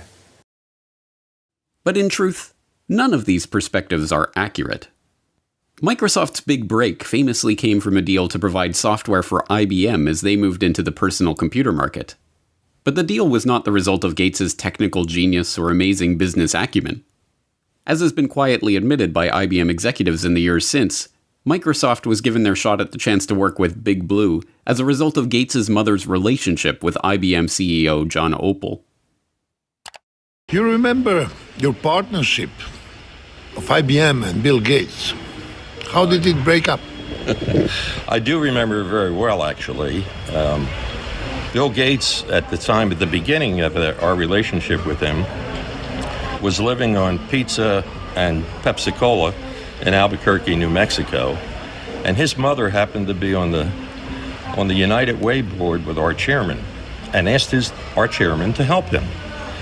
And, when the chairman comes in and tells you to go help this kid, 900 people get on the plane Monday morning, and they all go down to try to help Bill Gates. So I don't see Bill Gates as this great creative person. I see him as an opportunist. And in fact, in those days, there was a lot of sharing of software code. People gave it away. In Silicon Valley, they would share everything. He came in and he tried to control everything and put a price on it. Computer historians have long known how the basis for what became MS-DOS was not Bill Gates' brilliant imagination, but QDOS, a quick and dirty operating system that had been thrown together by Tim Patterson, a worker at Seattle Computer Products, as a placeholder until he could sell the proper operating system to his customers. And as even Gates himself admitted, the breakthrough graphical user interface that became the basis for Windows was ripped off from the researchers at the Xerox Palo Alto Research Center. As Bill would say after Apple unsuccessfully sued Microsoft for copyright infringement over Windows GUI, "Hey, Steve, just because you broke into Xerox's house before I did and took the TV, doesn't mean I can't go in later and take the stereo." And, as Gates also admits, it is not a spirit of selfless generosity that motivates his interest in vaccines and other lucrative health interventions. I'd like to talk to you about your approach to vaccinations. You wrote something recently, and like you always do, you kind of looked at the problem from a scientific and business perspective on things. You've invested $10 billion in vaccinations over the last 2 decades, and you figured out the return on investment for that, and it kind of stunned me. Can you walk us through the math? We see a phenomenal track record. It's been $100 billion overall that the world's put in. Our foundation is a bit more than $10 billion. But we feel there's been over a 20-to-1 return. So if you just look at the economic benefits, that's a pretty strong number compared to anything else. As we have seen, Gates' philanthropic investment scheme has paid off well, with his $50 billion net worth having ballooned to over $100 billion after his decade of altruism in the vaccine market. As critics of his foundation have repeatedly pointed out, the 9 million people who die every year of hunger would be best served by securing food supplies, running water, and other basic necessities, not costly medical interventions for rare diseases. But there is no return on investment to be made from that kind of charity. No, this is not about charity. It is about control. The population control grid that Gates has been quietly funding into existence for the past decade, a biometric identification system tied to a digital payments infrastructure that will be used to track, catalog, and control every movement, every transaction, and every interaction of every citizen, is just now coming into view. But the real question is, why is he doing this? What drives a man like Bill Gates, a man rich beyond the wildest dreams of avarice, to spend his time and invest his fortune in schemes to control the population? To find the answer to that question, we have to examine Gates' family background. Bill Gates, it should not be surprising to learn, was born into money. His great-grandfather, J.W. Maxwell, was the president of National City Bank in Seattle. His grandfather, Willard, was also a banker, and his grandmother, Adele, a prominent Seattle civic leader. Bill Gates' mother, Mary Maxwell Gates, was a scion of the Maxwell banking family and, by all accounts, as hard-driving as her forebears. She served as a director of several companies, including First Interstate Bancorp and KIRO-TV of Seattle. She served as a regent at the University of Washington, and she was appointed to the board of the United Way of America, where, as we have seen, she persuaded IBM CEO John Opel to help her son in his fledgling software development career. Bill's father, William H. Gates Sr., was a prominent Seattle area lawyer. He co-founded a powerful law and lobbying firm, helped Howard Schultz in his bid to buy Starbucks, served on the boards of numerous companies and organizations, and, along the way, had a profound influence on his son's life and career. My dad was large presence, both physically and in terms of his wisdom. He worked very hard, so he'd leave in the mornings, often before we had breakfast, and get home in time for dinner. I always looked up to my dad in terms of how hard he worked. At the dinner table, my dad would go through various lawsuits and expect us to follow along. He had high expectations. The young Bill Gates, technically William H. Gates III, although his card-playing family dubbed him Trey, learned much from his parents. From his mother's banking family, he inherited a nose for the dollar, as one childhood friend's father called it. From his hard-driving, legal-minded father, he learned the value of legalizing business arrangements. As a child, he even had a legal contract drawn up to grant him the use of his older sister's baseball mitt. These traits would not earn him many friends, but they served him well as he began to bring order to the anarchic software development community of the 1970s. At that time, software for the brand new personal computer market was the realm of computer hobbyists, people whose excitement about the microcomputer revolution and love of engineering and problem-solving led them to develop and share code freely with each other.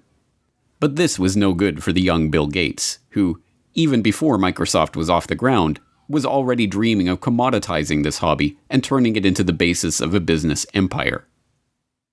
In 1976, with the ink still wet on Microsoft's first contract with Micro Instrumentation and Telemetry Systems of Albuquerque, New Mexico, the then 21-year-old Gates wrote an open letter to hobbyists, excoriating the early computer enthusiasts who represented his main market for sharing Microsoft's code for Altair Basic.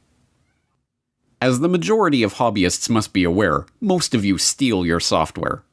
Hardware must be paid for, but software is something to share. Who cares if the people who worked on it get paid?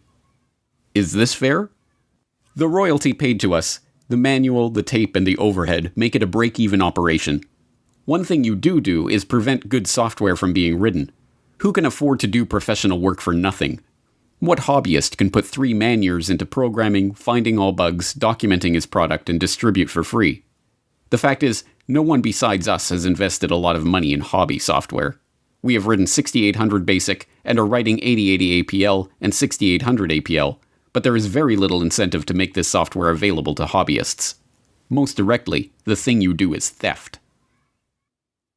The letter was awkward and tone-deaf, as many people have described the young Bill Gates in his social interactions. It heaped vitriol on the very people who would be the customers of any future business, and tried to change an established culture of sharing software code merely by decree. Even Apple computers, which would go on to be one of the prime purveyors of walled garden systems that restrict users' ability to control their own computers, scored an easy marketing victory by responding to Gates's angry letter with a reminder that, yes, folks, Apple Basic is free. But the gauntlet was thrown down, and Gates would have his way. Although freeware and other forms of open-source software development still exist, the establishment of software code as legally protected intellectual property has led to the rise of billionaires like Gates. A nose for the dollar and a knowledge of how to use the legal system to get what you want were not the only things to emerge from Bill Gates' childhood, however. His parents also encouraged discussion about the family's charity work and the causes they held close to their heart. As Gates revealed to Bill Moyers in 2003, those causes included the population issue, which sparked a lifelong interest in reproductive health. One issue that really grabbed me as urgent were issues related to population, reproductive health. But did you come to reproductive issues as an intellectual When I was growing up, my parents were always involved in various volunteer things. My dad was head of Planned Parenthood, and it was very controversial to be involved with that. Gates tips his hand when he equates issues related to population with reproductive health. The topic is particularly controversial because population control and reproductive health have been used for half a century as a euphemism for eugenics, the discredited pseudoscience that holds that certain families are fit to be leaders of society by virtue of their superior genes. As we saw in Why Big Oil Conquered the World, eugenics was a field named and codified by Francis Galton, cousin of Charles Darwin. Ostensibly concerned with heredity and what would later be known as genetics, the eugenicists believed that the rich and powerful were rich and powerful not because of luck or chance or happenstance, and certainly not from the deployment of cutthroat business tactics and underhanded dealings. No, the rich and powerful had attained their status because they came from better stock. Conversely, the poor were poor because of their defective germplasm. As transparent as it seems to us today that this ideology was a self-serving self-justification for the ruling class, it was quickly taken up as the great social crusade of the early 20th century. From Teddy Roosevelt to H.G. Wells to Julian Huxley to Winston Churchill, there was widespread support for the eugenicist notion that society must strive to make sure that the rich and well-born breed as much as possible, and the poor, infirm, and feeble-minded be prevented from having children. A common eugenicist argument was that the scarce resources of society should not be used to support the lower classes, as that only encouraged more of their kind. Instead, life-saving medical care and intervention should be rationed so that those resources can be best put to use elsewhere. So-called negative eugenicists even took things further, with some, like famed playwright George Bernard Shaw, calling for people to be called before a state-appointed board to justify their existence or be put to death. But there are an extraordinary number of people whom I want to kill. Not in any unkind or personal spirit. But it must be evident to all of you, you must all know half a dozen people at least, who are no use in this world, who are more trouble than they are worth. And I think it would be a good thing to make everybody come before a properly appointed board, just as he might come before the income tax commissioners, and say every 5 years or every 7 years, just put him there and say, sir or madam, now will you be kind enough to justify your existence? But in the post-World War II era, as the name of eugenics became tarred by association with the Nazi atrocities, the talk of death panels and other harsh eugenicist notions was dropped from public conversation. Now, the quest to reduce the size of the poor population was spoken of as population control and reproductive health. Still, occasionally, these old negative eugenics ideas are revisited in moments of candor. You're raising tuitions at the University of California as rapidly as they can, and so the access that used to be available to the middle class or whatever is just rapidly going away. That's a trade-off society is making because of very, very high medical costs and a lack of willingness to say, is spending $1 million on that last 3 months of life for that patient, would it be better not to lay off those 10 teachers and to make that trade-off in medical costs? But that's called the death panel, and you're not supposed to have that discussion. It is worth questioning why this man, who openly muses about death panels and the trade-offs of providing healthcare to the elderly, is to be taken completely at face value in his attempts to slow population growth in the Third World, or to handle a coronavirus health crisis that primarily affects the elderly. That the Gates agenda is being driven by a eugenicist ideology is suggested by multiple lines of evidence, both historical and current. As we have also seen in Why Big Oil Conquered the World, the Rockefeller family was instrumental in funding and promoting eugenics, both in America and overseas. The Rockefellers helped fund the Eugenics Record Office. The founding director of the Rockefeller Institute for Medical Research, William Welch, sat on the ERO's board and helped direct its activities. The Rockefellers sponsored the studies of the eugenics researchers at the Kaiser Wilhelm Institutes in Germany, including Ernst Rudin, who would go on to draft Nazi Germany's forced sterilization law. And, when the American Eugenics Society became embarrassed of its own name, its longtime director, Frederick Osborne, merely took over as president of the Rockefeller-founded Population Council. This dedication to the cause of public health did not escape the approving gaze of Bill Gates Sr. In a chapter of his 2009 book, Showing Up for Life, called Walking with Giants, he writes admiringly of the Rockefellers and their influence in the field. Every corner we've turned in the field of global health, we've found that the Rockefellers were already there and had been there for years. When we committed to childhood immunization, we found ourselves building on efforts the Rockefeller Foundation had helped launch and fund in the 1980s. When we became interested in fighting malaria and tuberculosis, we learned that the Rockefellers had been studying the prevention and treatment of such diseases around the globe for, in some cases, as long as 100 years. A similar dynamic held true in the case of HIV/AIDS. A lesson we learned from studying and working with the Rockefellers is that to succeed in pursuing audacious goals, you need like-minded partners with whom to collaborate.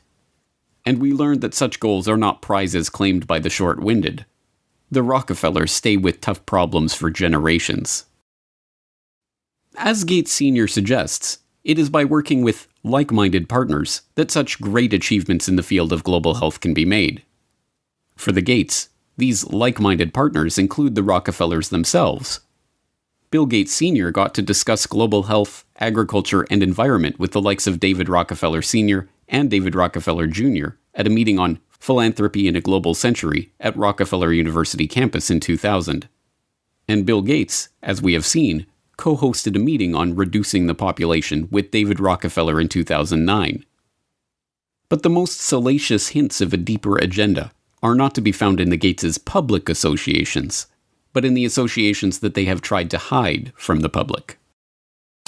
Jeffrey Epstein may be dead, but this story isn't. A shocking new report from the New York Times sheds light on the connection between Microsoft founder Bill Gates and the late Jeffrey Epstein. After Gates' name came up in connection with Epstein and MIT Media Lab, Gates gave a statement to the Wall Street Journal where he insisted he did not have any business relationship or friendship with Epstein. But new reporting from the New York Times outlines numerous meetings between Gates and Epstein and a conversation with Bill and Melinda Gates' foundation, a connection between their foundation and J.P. Morgan to set up a charitable fund that would financially benefit Epstein. You know what I want to know? Why? Beginning in August of last year, a string of information connecting Bill Gates to convicted sex offender Jeffrey Epstein began to emerge. Flight logs revealed that Gates had flown on Jeffrey Epstein's private jet.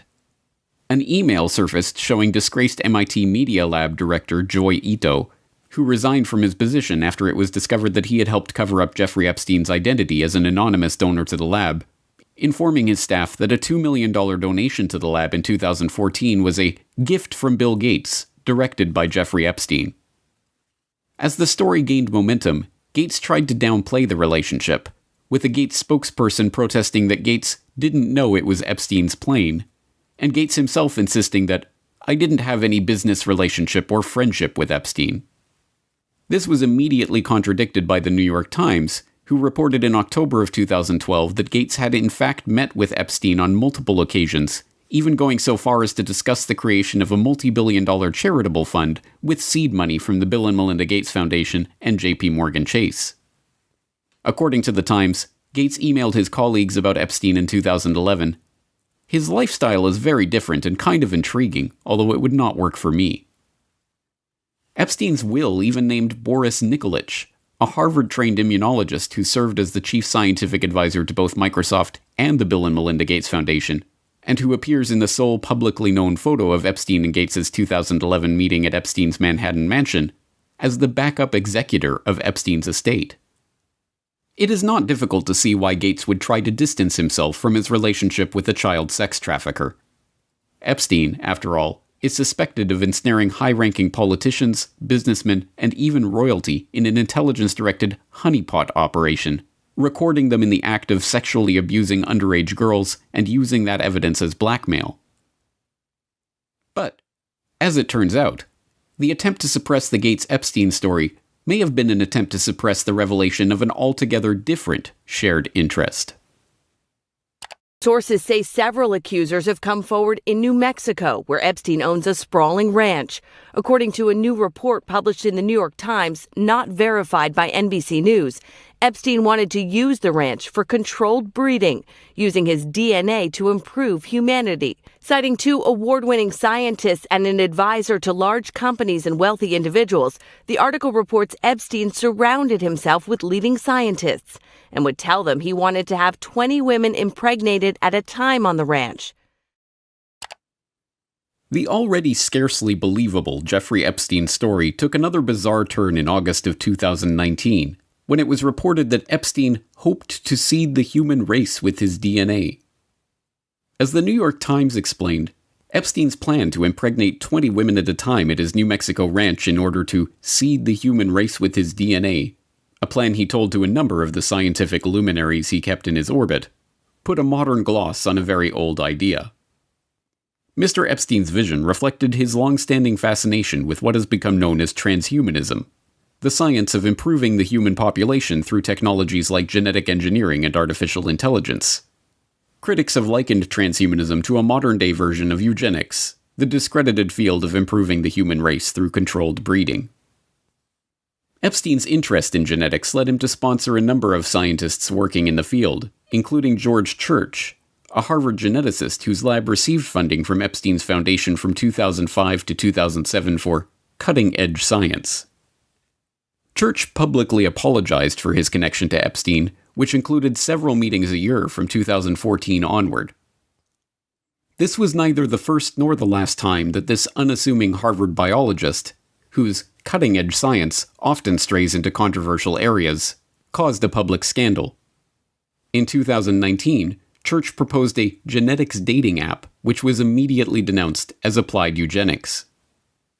Church also acted as scientific advisor to Editas Medicine, a startup seeking to use the genome editing tool CRISPR-Cas9 to eliminate diseases by deleting the parts of a genetic code responsible for the illness. In 2015, the company announced it had raised $120 million from a group led by Epstein's appointed backup executor, Dr. Boris Nikolic. Naturally, that group of investors included Bill Gates.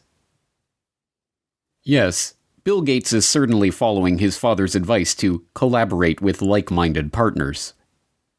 So the question remains, is Bill Gates motivated by eugenics? Given that eugenics went underground over half a century ago, we are unlikely ever to unearth a frank admission along those lines from Gates himself. After all, there are no longer any card-carrying members of the American Eugenics Society. The society was rebranded in the 1970s when, as the society's founder noted, it became evident that changes of a eugenic nature would be made for reasons other than eugenics, and that tying a eugenic label on them would more often hinder than help their adoption. But there was an American Eugenics Society in the 1920s, and it just so happened to boast a William H. Gates on its member roster. But perhaps that is just a coincidence. And there was an American Eugenics Society in the 1960s, when William H. Gates II was preceded as head of Planned Parenthood by Alan Guttmacher, who simultaneously served as the director of the American Eugenics Society. And perhaps it was coincidence that the Bill and Melinda Gates Foundation organized their London Summit on Family Planning, at which the Gates recommitted themselves to funding population control in the Third World, in July 2012, on the anniversary of the first International Eugenics Congress, held in London exactly 100 years prior. And perhaps it is reaching to compare the young Bill Gates' dating preferences to the genetic-based dating favored by modern-day eugenicists. I interviewed several women who had dated Bill just briefly, and one told me the very first question Bill asked her was, "What did you score on your SAT test?" You know, this is not exactly, you know, what a young woman wants to hear. For Bill Gates, though, he had scored a perfect 800 on his math portion of the SAT, and this was a matter of pride with him, and he wanted to make sure whoever he was dating, you know, had scored a pretty high grade. No. We cannot expect an answer about Bill Gates' true motives to come from Gates himself. By this point, the question of Bill Gates' intentions has been buried under the combined weight of hundreds of millions of dollars of paid PR spin. Like the Rockefellers before them, the Gates have long since learned the secret of enlarging their family fortune, not to mention their control over the human population, by donning the mask of philanthropy. There are many perspectives on Bill Gates. Depending on who you ask, he is a computer savant, a genius businessman, or a saintly philanthropist. But all of these perspectives have been brought to you through PR outlets founded or funded by the Bill and Melinda Gates Foundation. Bill Gates is no longer a subject for historians but hagiographers. Now we must confront the question of why this man is motivated to build such a web of control. Control over our public health agencies. And for all 193 member states, you must make vaccines a high priority in your health systems to ensure that all your children have access to existing vaccines now and to the new vaccines that have recently become available. Control over our identities. And the lack of an ID system is a problem, not just for the payment system, but also for voting and health and education and taxation. And so it's a wonderful thing to go in and create a broad identification system. Control over our transactions. Once financial flows go underground, where you have lots of legitimate transactions mixed in with the ones you want to track, and once they're going over a digital system that the U.S. has no connection to, it's far more difficult to find the transactions that you want to be aware of or that you want to block. And even control over our bodies. But we're going to have this intermediate period of opening up, and it won't be normal until we get an amazing vaccine to the entire world. We must confront the possibility that this quest for control comes not from a selfless spirit of generosity that never seemed to exist before he became a multi-billionaire, but from the same drive for money, the same desire for domination, and the same sense of superiority that motivated him on his way up the corporate ladder. But if the answer to the question, who is Bill Gates, is Bill Gates is a eugenicist, that tells us some important things about the world that we are living in. It tells us that Gates is deceiving the public into supporting his takeover of the world with a false front of philanthropy. It tells us that the goal of the Gates, like the goal of the Rockefellers before them, is not to improve the world for humankind, but to improve the world for their kind. And most importantly, it tells us that Bill Gates is no comic book supervillain, single-handedly directing all of the chaos that is unfolding in the world or single-handedly bringing his own order to that chaos. No, if Bill Gates is a eugenicist, driven by a belief in the superiority of himself and his fellow wealthy elitists, then what we are facing is not one man, or even one family, but an ideology. This is not a trivial point. One man, whatever his wealth, can be stopped easily enough. But even if Bill Gates were to be thrown in jail tomorrow, the agenda that has already been set in motion would continue without missing a beat. An entire infrastructure of researchers, labs, corporations, governmental agencies, and public health bodies exists, funded more often than not by Gates, but driven by the belief of all those millions of people working for these various entities that they are truly working in the best interest of the people. No, an ideology cannot be stopped by stopping one man. It can only be stopped when enough people learn the truth about this agenda and the world of total, pervasive control that is coming into view. If you have watched all 4 parts of this exploration on Bill Gates, then you are now one of the most informed people on the planet about the true nature of this agenda. You have seen how the takeover of public health has been used to railroad the world into a headlong rush toward mandatory vaccinations, biometric identification, and digital payments. You have seen how the pieces of this puzzle fit together, and how they represent a far greater threat to the future of humanity than any virus. Here is the good news. Armed with this information, you have the antidote to the scourge of this eugenicist ideology. The truth is that ideologies are viruses of the mind. They spread from person to person, infecting them with ideas that can lead to a disease of the body politic. But here is the even greater truth. Inoculations do work. Inoculations of truth against the lies of those spreading their poisonous ideology.